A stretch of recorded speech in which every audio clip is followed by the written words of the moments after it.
Infrastructure ಇನ್ನೂ development ಮಾಡಬೇಕು. ಎಲ್ಲ ವರ್ಗದ ಜನಗಳಿಗೂ ಎಲ್ಲ ಸೌಲಭ್ಯಗಳು ಸಿಗಬೇಕು, ಎಲ್ಲ ಪಾಸ್ಗಳು ಸಿಗಬೇಕು, ಎಲ್ಲ ಟಿಕೆಟ್ ಸಿಗಬೇಕು.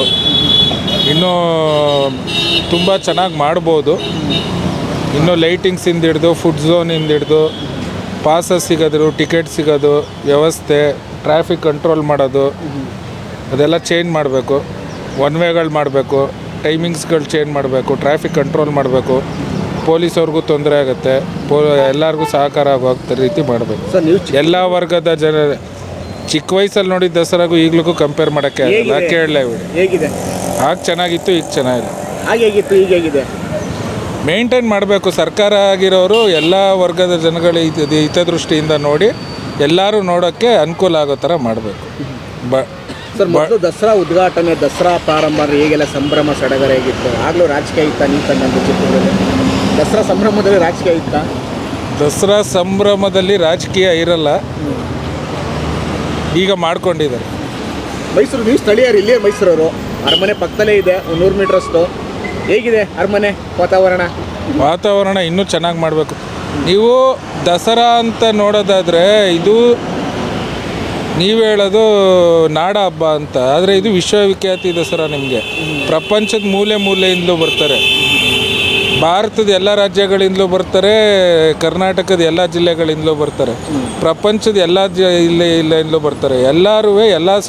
ಎಲ್ಲರೂ ಮೇಂಟೈನ್ ಮಾಡೋದ್ರಲ್ಲಿರೋದು. ನೀವು ಪಾಸ್ ಆಗಲಿ, ಟಿಕೆಟ್ ಆಗಲಿ, ನೀಟ್ನೆಸ್ ಆಗಲಿ, ಲಾಡ್ಜಸ್ ಆಗಲಿ, ರೂಮ್ ಆಗಲಿ, ಬಸ್ ಫೆಸಿಲಿಟೀಸ್ ಆಗಲಿ, ಎಲ್ಲದನ್ನು ಮೇಂಟೈನ್ ಮಾಡಬೇಕು. ಮೇಂಟೆನೆನ್ಸ್ ಭಾಳ ವೀಕ್ ಆಗಿದೆ. ಯಾರು ಉತ್ತಮವಾಗಿ ದಸರಾ ಸಂಭ್ರಮ ಉಸ್ತುವಾರಿ ಸಚಿವರಾಗಿರ್ಬೋದು, ಒಂದು ಅರಮನೆ ಮಂಡಳಿ, ಯಾರು ನೀವು ಕಣ್ಣತ್ತೆ ಯಾವ ವರ್ಷ ಹೆಚ್ಚೆಚ್ಚವಾಗಿ ಚೆನ್ನಾಗಿ ನಡೆದಿದೆ? ಶೋಭಾ ಕರಂದ್ಲಾಜೆ ಅವರು ಚೆನ್ನಾಗಿ ಮಾಡಿದರು.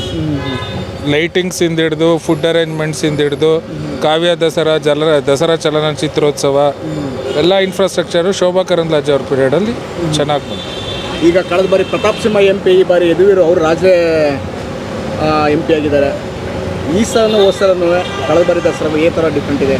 ಯಾಕಂದರೆ ಸ್ಥಳೀಯವಾಗಿ ಎಲ್ಲರೂ ನಾನು ಮೈಸೂರು ಅಂತ ಹೇಳ್ತಾರೆ. ಅವರು ಮೈಸೂರು ಮಹಾರಾಜರು ಅವ್ರಿಗೆ ಕೈ ಮೀರಿ ಶ್ರಮ ಮಾಡ್ತಾಯಿದ್ದಾರೆ ಮೈಸೂರು ಅಭಿವೃದ್ಧಿ ಮಾಡೋದಕ್ಕೆ. ಆದರೆ ಅವರು ನಿರೀಕ್ಷೆ ಮೀರಿಗೂ ಕೆಲಸ ಮಾಡ್ತಾಯಿದ್ದಾರೆ, ನಿರೀಕ್ಷೆ ಮೀರಿಗೂ ಇದನ್ನು ಮಾಡ್ತಾರೆ. ದಸರಾ ಸ್ಟಾರ್ಟ್ ಆಗ್ತಿದೆ ಅಂದರೆ ಎಲ್ಲರೂ ಮನೆಯಲ್ಲೂ, ಎಲ್ಲರೂ ಮನಸ್ಸಲ್ಲೂ, ಎಲ್ಲರೂ ಮನೆಯಲ್ಲೂ ಒಂದು ಸಂಭ್ರಮ ಸಡಗರ ಖುಷಿ. ದಸರಾ ಹಬ್ಬ ಬಂತು ಅಂತ. ಬಟ್ ಈ ಸಲ ದಸರಾ ಮುಂಚಿತವಾಗಲೇ ಒಂದು ಕೋಲಾಹಲ.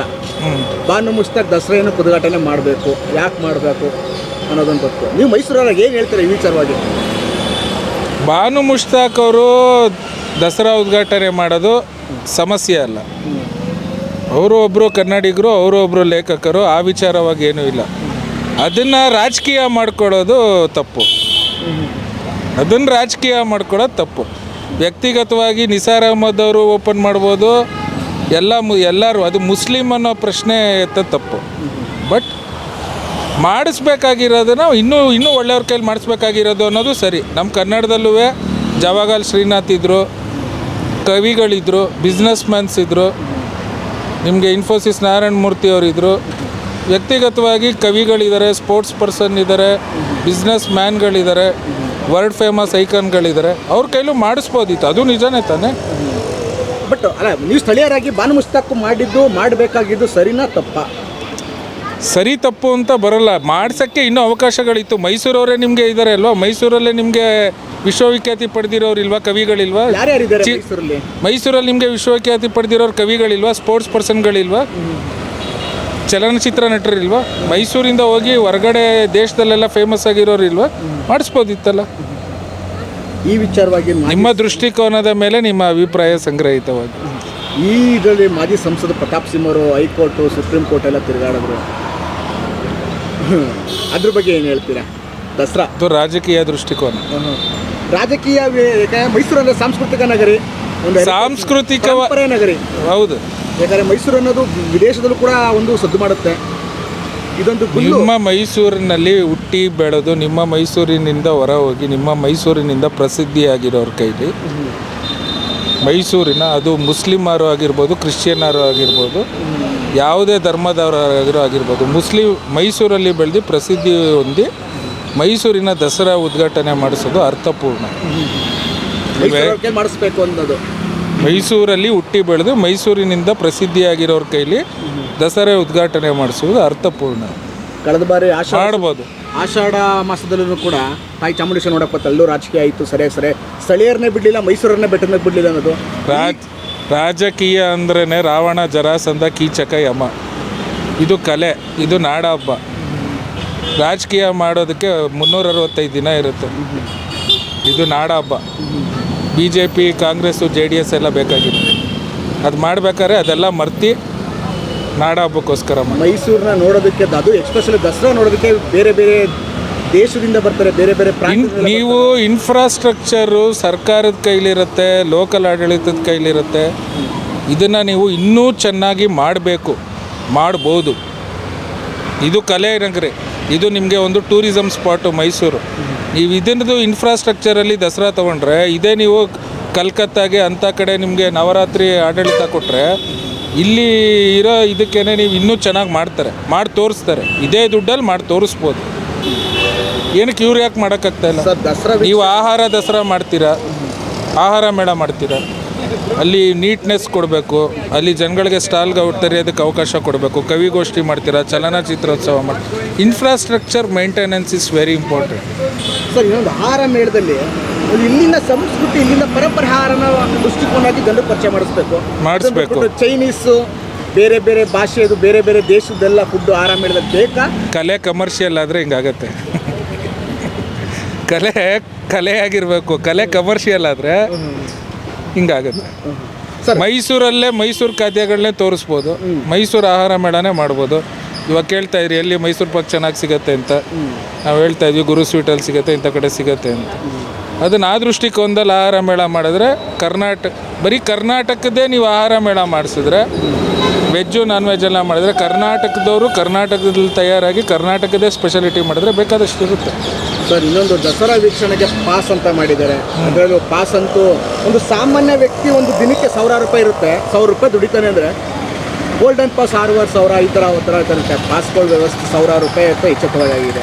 ನಾವು ಏನೇ ಪಾಸ್ ಮಾಡಬೇಕಾದ್ರೂ, ಏನೇ ಒಂದು ಸೌಲಭ್ಯ ಮಾಡಬೇಕಾದ್ರೂ, ಬಡವರ ಕೈಗೆಟುಕುವ ದೃಷ್ಟಿಕೋನದಲ್ಲಿ ಸರ್ಕಾರ ಆಡಳಿತ ಮಾಡಬೇಕು. ಮಧ್ಯಮ ವರ್ಗದವ್ರನ್ನೂ ಎಲ್ಲ ಶ್ರೀಮಂತರ ದೃಷ್ಟಿಕೋನ. ಬಡ ವ್ಯಕ್ತಿಗಳಿಗೂ ಪಾಸ್ ಸಿಕ್ಕಲಿಲ್ಲ ಅಂದರೆ ಸರಿ ಇಲ್ಲ. ಎಲ್ಲರಿಗೂ ಸಿಗಬೇಕು, ಎಲ್ಲರಿಗೂ ಪಾಸ್ ಸಿಗಬೇಕು. ಅದಕ್ಕೆ ಇದಿರಬೇಕು. ಇನ್ಫ್ರಾಸ್ಟ್ರಕ್ಚರ್ ಫೇಲ್ ಆಗಿದ್ರೆ ಆಗುತ್ತೆ. ಕೆಲವು ಏನು ಮಾಡೋಕ್ಕೆ. ಈಗಿನ ದಸರಾ, ಮುಂದಿನ ವರ್ಷ ದಸರಾಕ್ಕೆ ಏನಾದ್ರು ರಾಜಕಾರಣಿಗಳಾಗಿರ್ಬೋದು, ಆಡಳಿತ ಮಂಡಳಿ ಆಗಿರ್ಬೋದು, ಉಸ್ತುವಾರಿ ಸಚಿವರಾಗಿರ್ಬೋದು ಎಚ್ಚೆತ್ಕೋಬೇಕು. ಈ ಥರ ನಡಿಬೇಕು. ಮುಂದಿನ ವರ್ಷ ಸ್ವಲ್ಪ ಬದಲಾವಣೆ ಆಗಬೇಕಂದ್ರೆ ನೀವು ಮಾತಾಡಿದ್ರೆ ಅವರು ಮುಟ್ಟುತ್ತೆ. ಏನಾರ ಬದಲಾವಣೆ ಆಗಬೇಕು. ಏನು ಬದಲಾವಣೆ ಆಗಬೇಕು ಮುಂದಿನ ಬಾರಿ ದಸರಾಗೆ? ರಾಜಕಾರಣಗಳು ಮಾಡದೆ ಕಲೆ ಹಿತದೃಷ್ಟಿಯಿಂದ ದಸರಾಗಳು ಮಾಡಿದ್ರೆ ಎಲ್ಲ ಚೆನ್ನಾಗಿರುತ್ತೆ. ಇದು ಸಾಂಸ್ಕೃತಿಕ ಅವಿಭಾಜ್ಯ ಅಂಗ ಅಲ್ವಾ, ನಾಡ ಹಬ್ಬ ಅಂತೀವಿ. ಮನೇಲಿ ಹಬ್ಬ ಮಾಡ್ಬೇಕಾದ್ರೆ ನಾನು ತೋರಣ ಕಟ್ತೀನಿ, ನೀನು ಮನೆ ಒರೆಸು, ನೀನು ದೇವ್ರಿಗೂ ಪೂಜೆ ಹಾಕು ಅಂದ್ರೆ ಆಗುತ್ತಾ? ಎಲ್ಲರೂ ಸೇರೇ ತಾನೇ ಹಬ್ಬ ಮಾಡಬೇಕು. ಆ ರೀತಿ ಮಾಡಬೇಕು. ಮಾಡಿದ್ರೆ ಎಲ್ಲರಿಗೂ ತಟ್ಟುತ್ತೆ. Okay sir, thank you sir. ಮಾತಾಡಿ ಮಾಡ್ಬೋದು. ಮುಖ್ಯಮಂತ್ರಿ ಅಂಗದಂತೆ ಉಸ್ತುವಾರಿ ಸಚಿವರು SC ಮಹದೇವಪ್ಪ, ಸಿದ್ದರಾಮಯ್ಯ ಮೈಸೂರಲ್ಲಿ ಹೇಗಿದ್ದಾರೆ? ಇದೇ ಜಿಲ್ಲೆಯವರು ಸಿದ್ದರಾಮಯ್ಯ ಮಾಡ್ತಾ ಇದ್ದಾರೆ. ಅವ್ರ ಪರಿಶ್ರಮ ತಕ್ಕಂತೆ ಮಾಡ್ತಾ ಇದ್ದಾರೆ. ಬಟ್ ಇನ್ನೂ ಚೆನ್ನಾಗಿ ಮಾಡ್ಬೋದು. ಅವ್ರ ಹುಟ್ಟೂರಲ್ಲಿ ದಸರಾ ನಡೀತಾ ಇದೆ ಅಲ್ವಾ, ನಡೀತಾ ಇರೋದಕ್ಕಿಂತ ಚೆನ್ನಾಗಿ ಮಾಡ್ಬೋದು. ಇನ್ನೊಂದು ಹೇಳ್ಬೇಕು ಅಂದರೆ, ಮೈಸೂರಲ್ಲಿ ಅವ್ರದ್ದೊಂದು ದೊಡ್ಡ ಸದ್ದು ಮಾಡ್ತು. ರಾಜಕೀಯ ರಂಗದಲ್ಲಿ ಅವ್ರದ್ದೊಂದು ದೊಡ್ಡ ಸದ್ದು ಮಾಡ್ತು. ಮೂಡಾದಲ್ಲಿ ಸೈಡ್ ತಗೊಂಡಿದ್ದಾರಂತೆ ಅಂತ. ತಗೊಂಡಿದ್ರಾ? ನಿಮ್ಗೆ ಗೊತ್ತಾದೇನಾರ? ಎಲ್ಲ ಅದು ನಾವು ಮಾತಾಡೋದಲ್ಲ, ಅದು ಸತ್ಯ ಬರುತ್ತೆ. ತಗೊಂಡಿಲ್ಲ ಅಂತ ಹೇಳೋದಕ್ಕೆ ಸತ್ಯ ತನಿಖೆ ಆದಾಗ ಬರುತ್ತೆ. ನಿಮ್ಮ ಜಿಲ್ಲೆಯ ಒಬ್ಬರು ಸದ್ದು ಮಾಡ್ತಿರೋ ಮುಖ್ಯಮಂತ್ರಿ, ಅವರ ರಾಜಕೀಯ ವೈಖರಿ ಹೇಗೆ ನಡೀತಾ ಇದೆ? ಏನೆಲ್ಲ ಬದಲಾವಣೆ ಮಾಡಿದಾರಲ್ಲ. ಬಟ್ ಇನ್ನೂ ನಿಮಗೆ ದಸರಾ ಇನ್ನೂ ಇಂಪ್ರೂವ್ಮೆಂಟ್ಸ್ ಬೇಕು. ಇಂಪ್ರೂವ್ಮೆಂಟ್ ಅಂದರೆ ನಿಮಗೆ ಪಬ್ಲಿಕ್ ಜಾಸ್ತಿ ಇದ್ದಾಗ ಲಾಡ್ಜಿಂಗು, ಫೆಸಿಲಿಟೀಸು, ಹೋಟೆಲ್ಲು, ಮ್ಯಾನೇಜ್ಮೆಂಟು, ನಿಮ್ಮ ಟೂರಿಸಮ್ ಸ್ಪಾಟ್ಗಳು, ಅಲ್ಲಿ ಕ್ಲೀನ್ಲಿನೆಸ್ಸು, ಜನಗಳು ಓಡಾಡೋದು ಎಲ್ಲ ಕಡೆಯಿಂದಲೂ ಮಾಡಬೇಕು. ಟೀಮ್ ವರ್ಕ್ ಬೇಕು. ಈಗ ನೀವು ಹೇಳಿದ್ರೆ ಉಸ್ತುವಾರಿ ಸಚಿವರು ಶೋಭಾ ಕರಂದ್ಲಾಜೆ ದಸರಾ ಚೆನ್ನಾಗಿ ಮಾಡಿದ್ರು ಅಂತ. SC ಮಹದೇವಪ್ಪ ಅವ್ರ ಮಗನೂ ಕೂಡ ಸಂಸದರು, ಎಲ್ಲರೂ ಮಾಡ್ತಿದ್ದಾರೆ. ಅವರು ಶ್ರಮ ಪಡ್ತಿದ್ದಾರೆ, ಇಲ್ಲ ಅಂತ ಹೇಳ್ತಾ ಇಲ್ಲ. ಬಟ್ ನಿರೀಕ್ಷೆ ಮೀರಿದ ಶ್ರಮ ಅವಶ್ಯಕತೆ ಇದೆ. ನಿರೀಕ್ಷೆಗೂ ಮೀರಿದ ಶ್ರಮದ ಅವಶ್ಯಕತೆ ಇದೆ. ಇನ್ನೂ ಚೆನ್ನಾಗಿ ಮಾಡ್ಬೋದು. ನಿಮ್ಮ ಊರಲ್ಲಿ ನಿಮ್ಮ ದಸರಾನ ಇನ್ನೂ ಚೆನ್ನಾಗಿ ಮಾಡ್ಬೋದು. ಯಾಕಂದ್ರೆ ಅವರು ಸ್ಥಳೀಯರೇ, ಎಸ್ ಸಿ ಮಾದೇವಪ್ಪನ ಸ್ಥಳೀಯರೇ, ಮಾಡಬೇಕಲ್ವೇ. ಸಿದ್ದರಾಮಯ್ಯನೂ ಸ್ಥಳೀಯರೇ. ನಾನು ಹೇಳ್ತಾರೆ ನೀವರಾಜ ಕಲ್ಲು ಇದೆ, ಮಹಾರಾಜ ಕಲ್ಲು ಇದೆ ಅಂತ ಹೇಳ್ಕೊ ಅವ್ರ ಮೆಲ್ಕನ್ನು ಹಾಕತ್ತಾ ಇರ್ತಾರೆ. ಇನ್ನೂ ಮೆಲ್ಕು ಹಾಕೊಳ್ಳೋದು ಬೇಡ, ಮನಸ್ಸು ಮುಟ್ಟಂಗೆ ಕೆಲಸ ಮಾಡೋದು ಬೇರೆ ಅಲ್ವೇ. ನೀವು ಮಾಡ್ತಾಯಿದ್ದೀವಿ ಇಷ್ಟು ಕೆಲಸ ಇಷ್ಟು ಮಾಡ್ತಾಯಿದ್ದೀವಿ ಅಂತ ಹೇಳ್ಕೊಳ್ಳೋದಕ್ಕಿಂತ ಇನ್ನೂ ಚೆನ್ನಾಗಿ ಮಾಡ್ಬೋದು ಅಂತ ಮಾಡಿ ತೋರಿಸ್ಬಿಟ್ಟು ಎಲ್ಲ ವರ್ಗಗಳಿಗೂ ದಸರಾ ಅಂತ ನೋಡೋಕೆ ಬರೋನು ಒಬ್ಬ ಕೂಲಿನೂ ಬರ್ತಾನೆ, ಒಬ್ಬ ಕರೋಡ್ಪತಿನೂ ಬರ್ತಾನೆ. ಎಲ್ಲರೂ ನೋಡೋಕ್ಕೆ ಎಲ್ಲರೂ ಇಷ್ಟಪಟ್ಟು ಖುಷಿ ಪಟ್ಕೊಂಡು ಹೋಗೋ ಥರ ದಸರಾ ಮಾಡೋದು ಅವ್ರ ಕೈಲಿ ಆಗೋದು. Okay sir, thank you sir.